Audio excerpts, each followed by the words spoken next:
Friends, welcome to Vani kitchen. அன்றைக்கி செஞ்ச கேசரி வந்து ட்ரை பண்ணி பார்த்தீங்கன்னா நாங்கள் நூடுல்ஸ் வீடியோவில் கமெண்ட் பண்ணி சொல்லியிருந்தோம். நிறைய பேர் கமெண்டே பண்ணல, சம்டைம்ஸ் கமெண்டே வரல எங்களுக்கு. இந்த வாட்டி கமெண்ட் பண்ணிங்க. நேற்று வந்து கெஸ்ட்டு வந்திருந்தாங்கனால தான் நாங்கள் வீடியோ போட முடியல. இன்றைக்கான ரெசிபி என்னன்னு பார்த்தீங்கன்னா குஸ்கா. நாங்கள் இன்க்ரீடியன்ட்ஸ் பார்க்கலாம். 2 ஸ்பூன் கீ, பச்சை மிளகா, அப்புறம் ஆயில், டொமேட்டோ, ஆனியன், உப்பு, இஞ்சி பூண்டு, அப்புறம் புதினா கொத்தமல்லி ரெண்டுமே சேர்த்து பேஸ்ட்டாக அரைச்சிக்கிட்டோம். சோம்பு, ஏலக்காய், பட்டை, கிராம்பு இதெல்லாம் அரைச்சிக்கிட்டோம். அப்புறம் பிரியாணி லீஃப். இது வந்து 5 டம்ளர் வந்து ரைஸு. 5 டம்ளர் ரைஸுக்கு 10 டம்ளர் கோகோனட் மில்க் ஊற்றலாம். 1 டம்ளருக்கு 2 டம்ளர் கோகோனட் மில்க்கு. நாங்கள் 5 டம்ளராக அதனால் 10 ஊற்றுறோம். இப்போ வாங்க சமைக்கலாம். ஃபஸ்ட்டு பற்ற வச்சுட்டு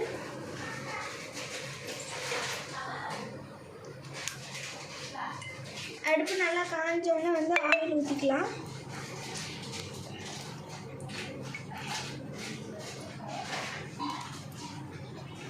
இன்னும் கொஞ்சம் ஊற்று. அந்த ரவுண்ட் ஃபுல்லாக வரணும். அந்த ரவுண்ட் இருக்குல்ல, அது ஃபுல்லாக வரணும். அவ்வளோதான், போதும் போதும். இப்போ 2 ஸ்பூன் கீ போட்டுக்கலாம்.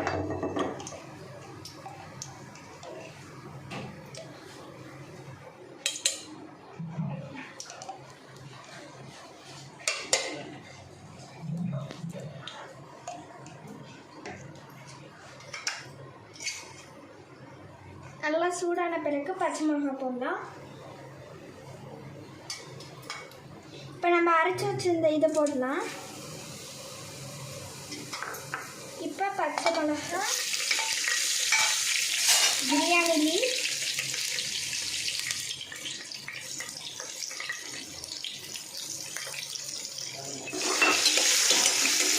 லைட்டாக வதக்கிட்டு ஆனியன் போட்டுக்கலாம்.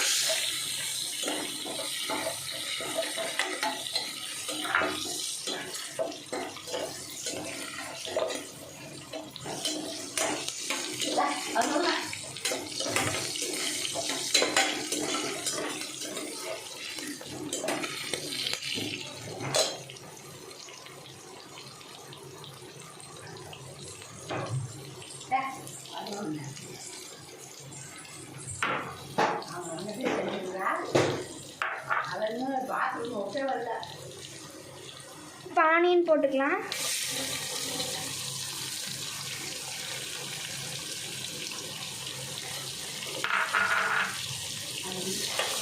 ஆனியன் வந்து ப்ரௌன் நல்லா ப்ரௌனிஷ் ஆகணும். ஆனியன் வந்து அப்போ தான் குஸ்கா நல்லாயிருக்கும், இல்லாட்டி குஸ்கா நல்லா இருக்காது. ப்ரௌனிஷ் ஆன பிறகு தான் இஞ்சி பூண்டு அப்புறம் இதெல்லாம் அரைச்சி வச்சுருக்க அந்த பேஸ்ட்டை போட்டு தக்காளி போடணும்.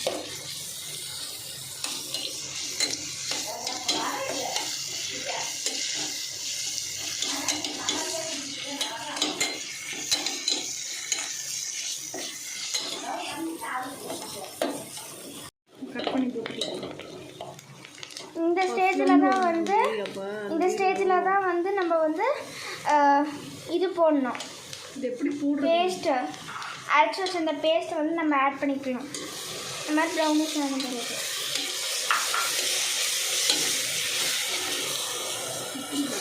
சரி.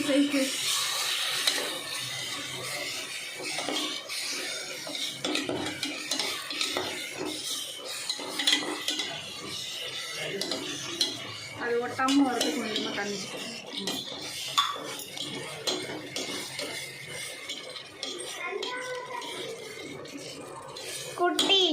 குட்டியம்மா அப்போ தான் வராங்க. குட்டியாக்கா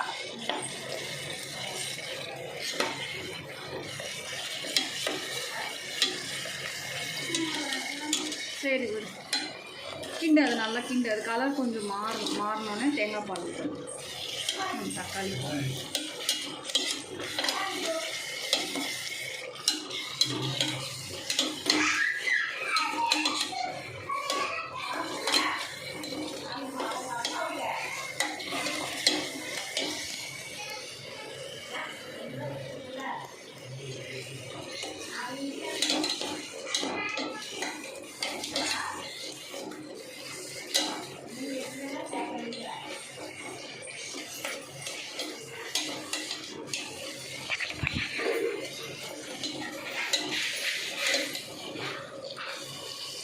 வரலையாடி நீனு? குட்டி அக்கா வரல இன்னைக்கு.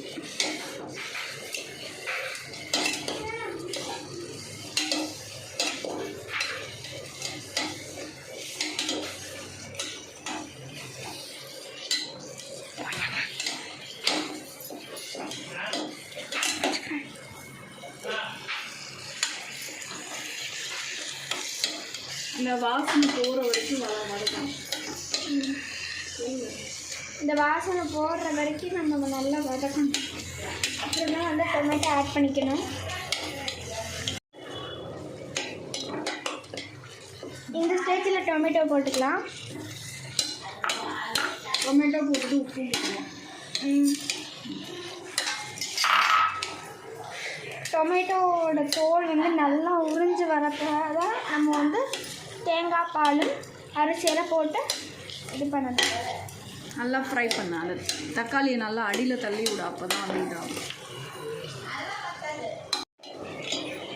இந்த ஸ்டேஜில் வந்து நம்ம 10 கிளாஸ் தேங்காய் பால் ஊற்றலாம்.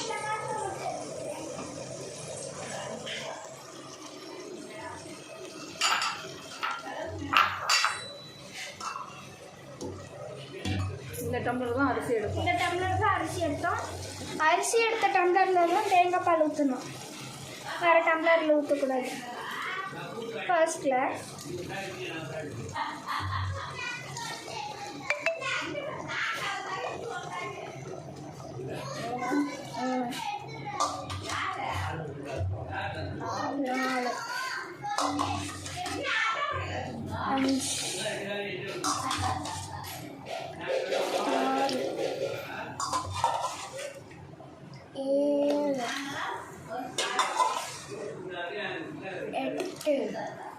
ஃப்ரைடு ஒரு நிமிஷம் இரு. ரெடி 9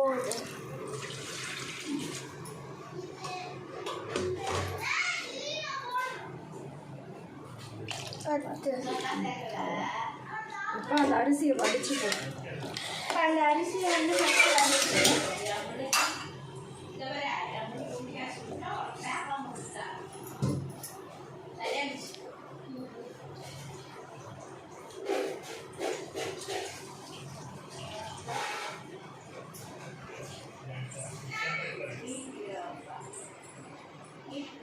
அரிசியில் இருந்த தண்ணியை வந்து வடிச்சாச்சு. இப்போ நம்ம வந்து கொட்டிடலாங்க.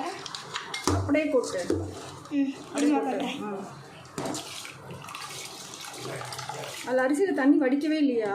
வடிச்சேனேம்மா. சரி போடு போடு.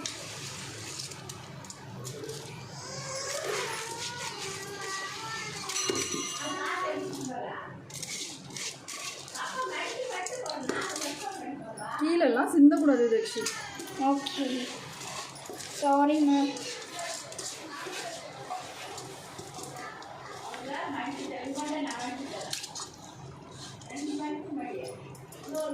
அதில் உள்ள அரிசி எல்லாத்தையும் வலிச்சு போடு.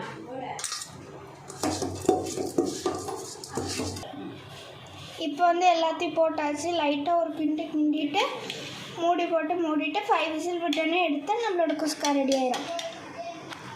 இது வந்து ட்ரை பண்ணி பாருங்கள் வீட்டில்.